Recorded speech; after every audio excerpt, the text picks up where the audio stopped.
right, what's going on, y'all? So today I've got a pretty solid day of training lined up, and it's going to start this morning with my first run back in literally years. So the other day I put on my running shoes for the first time in years and went outside and did just 18 minutes of 30-60s.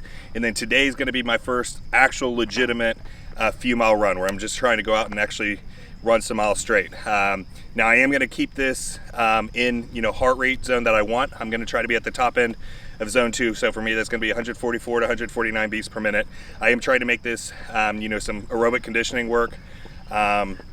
So with that being said, me not having put on running shoes in literally years and being quite a bit heavier than when I used to run back in the day, this is probably gonna be pretty slow. But I told y'all I was gonna take y'all along for the journey, so we're here today. So we've got this morning, and then this afternoon I've got a pretty solid, pretty long push workout. So I'll take y'all through that too. But I'll go ahead and get set up and then get this run on the way.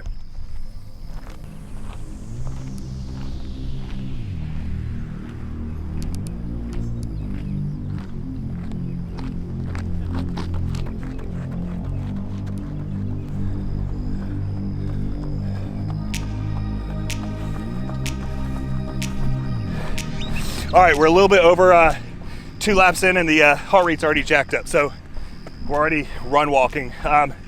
This is one reason that back in the day, I got pretty decent at ultra running fairly quickly, was because I was able to religiously stay within the right heart rate zones. What a lot of people do is they live in that kind of yellow or dead zone when they go out running, that they're not really getting much aerobic or anaerobic benefit out of it. So most of my runs, I try to be pretty strict, living in the heart rate zone that I want. That way, each run, I'm actually building what I need. That means if I have to run walk, I have to run walk, and then after a certain amount of time, you get faster and faster and faster at that same zone.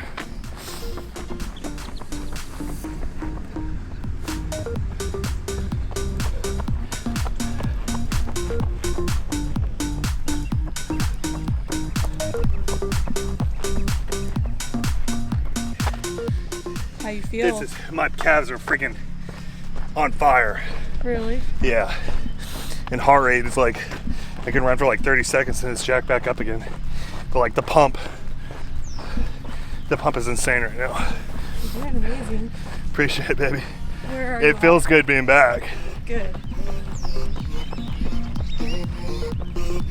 All right, just finished up that run. If you even want to call it that, more appropriately, it'd probably be called a walk with how slow that was.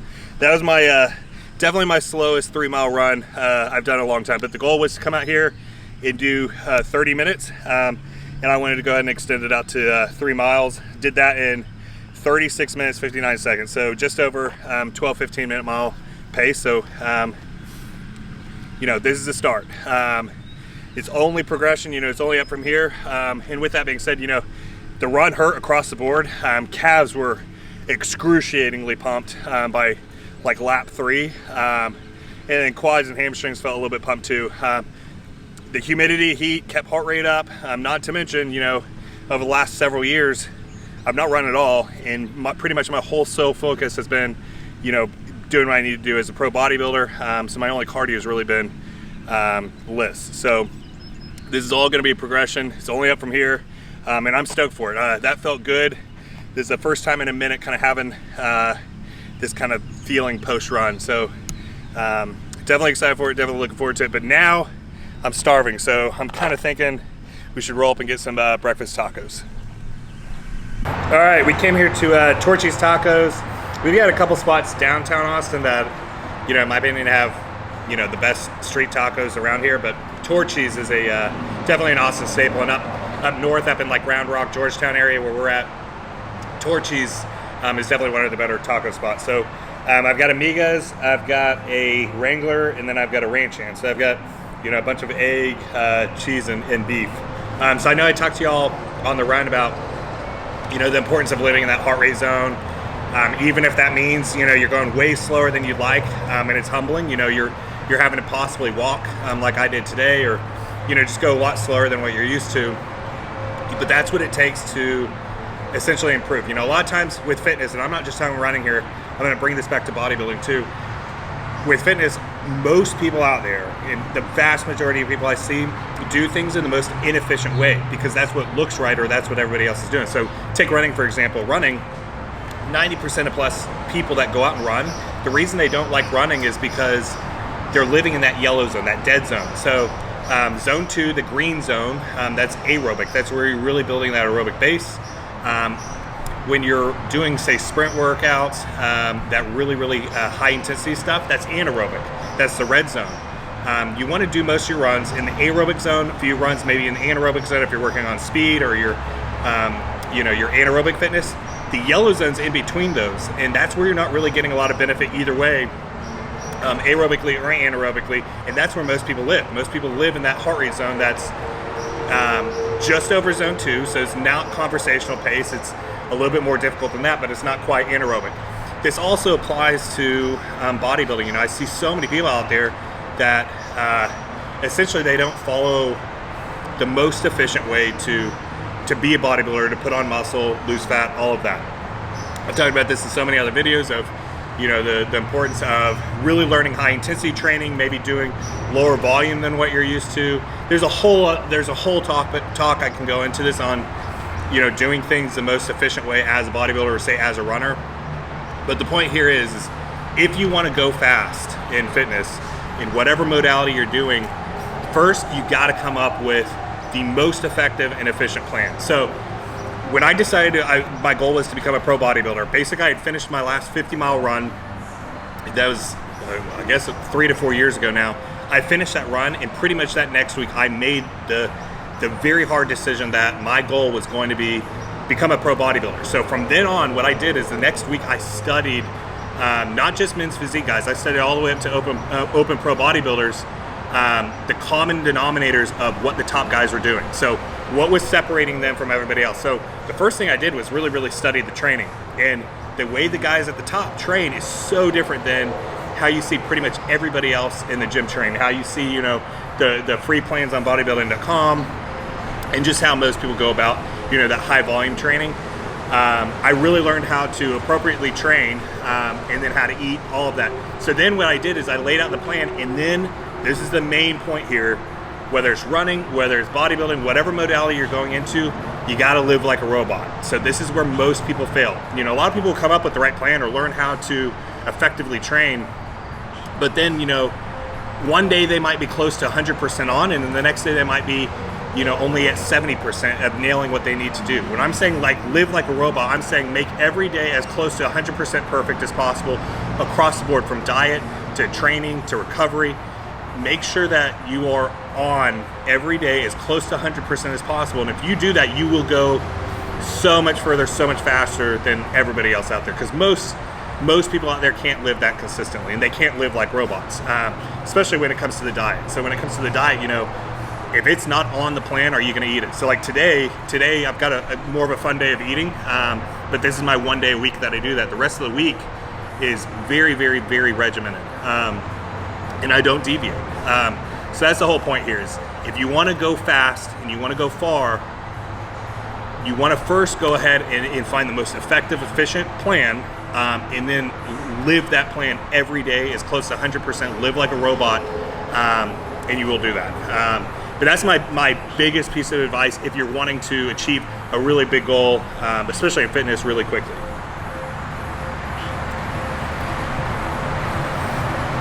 That was good. Which one is that? The Wrangler. Ooh. This one has just beef, egg, cheese, and then potato, and then some really good spicy sauce. I'm gonna go ahead and get this down. I've got some quite a bit of client work I got to do this morning, and then I'll catch y'all this afternoon. Let y'all know what's going down with the lift we've got. All right, so I'm about to head to the gym now. So right now we've got pre-workout meals. So for pre-workout today, I've got 100 grams of cream of rice with 60 grams of whey protein isolate, just a protein sludge bowl, and then I'm dropping weight way faster than one I'd expect and two what I would want right now. So we're boosting up today's refeed, making it even a bigger one. And I ordered some Round Rock donuts for the pre-workout today. So what we've got today, I ordered a strawberry donut. Honestly, I've never even tried a strawberry donut in my entire life. So we'll see how that goes. I got a maple, y'all know I like that.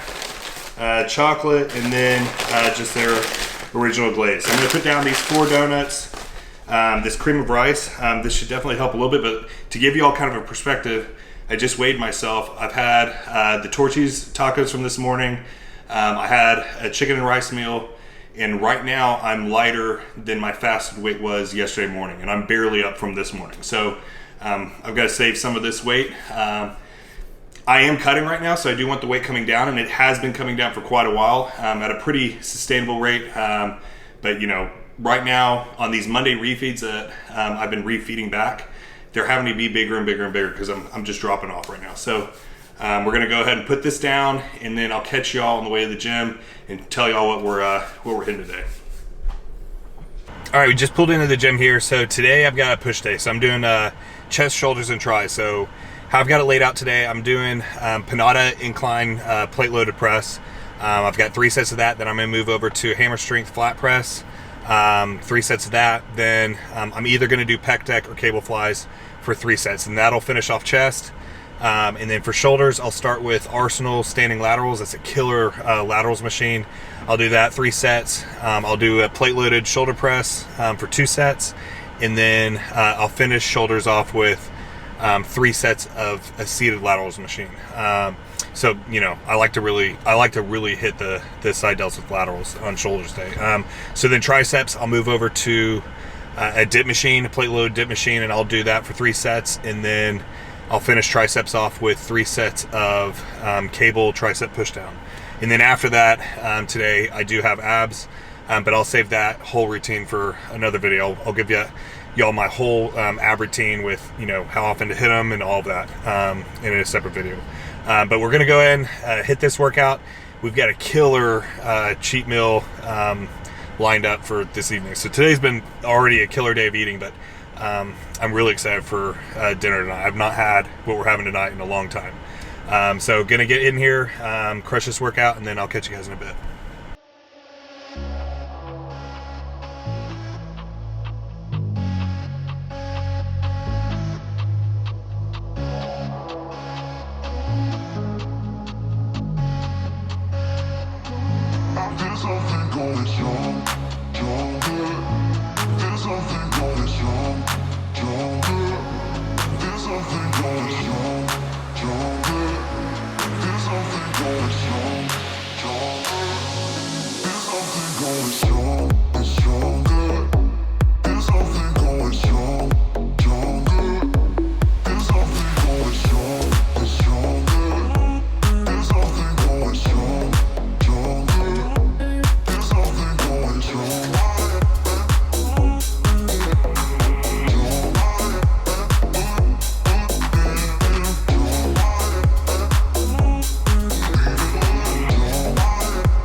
right, so we're back from the gym and picking up dinner, and we did something tonight that we've not done in a long time, and frankly, we've not done barely at all over the last couple years. I can count literally on one hand, maybe two hands at the most, how many times I've had pizza over the last several years since I've been bodybuilding. So I'm super stoked for this. We've got a Pint House Pizza, which is one of my favorite local spots here in Austin.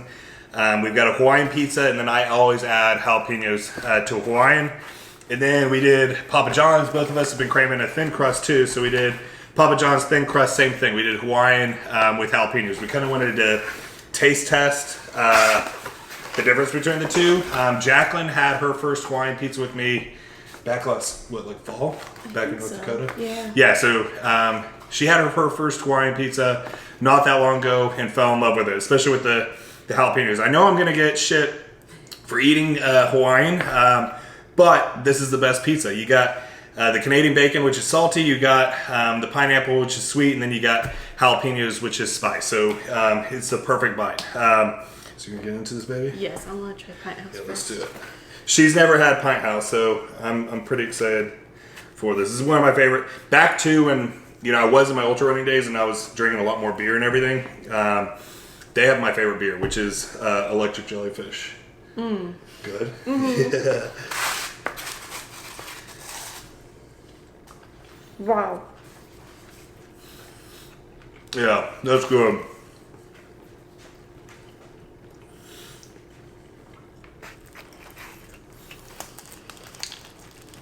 I honestly don't know if I've even had a Papa John's thin crust.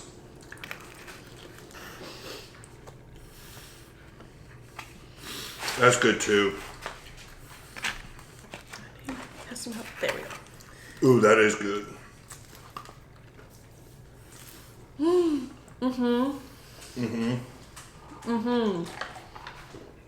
So yeah, the last several years since I've been bodybuilding, I've been so strict with eating that even my cheat meals, I made sure they were bodybuilding friendly cheat meals. So for whatever reason, I think the main reason is definitely digestion and gut health. But most bodybuilders, when they get prescribed a cheat meal, it's either burgers and fries or sushi. That's the two very, very common cheat meals prescribed for bodybuilders.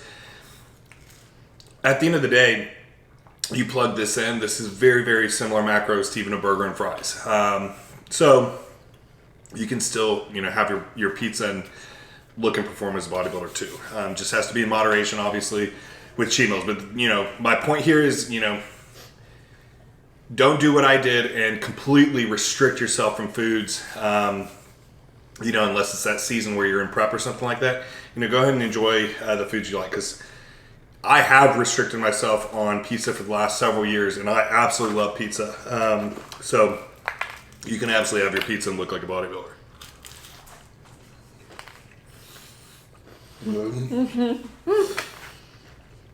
So we're gonna go ahead. We're gonna eat this.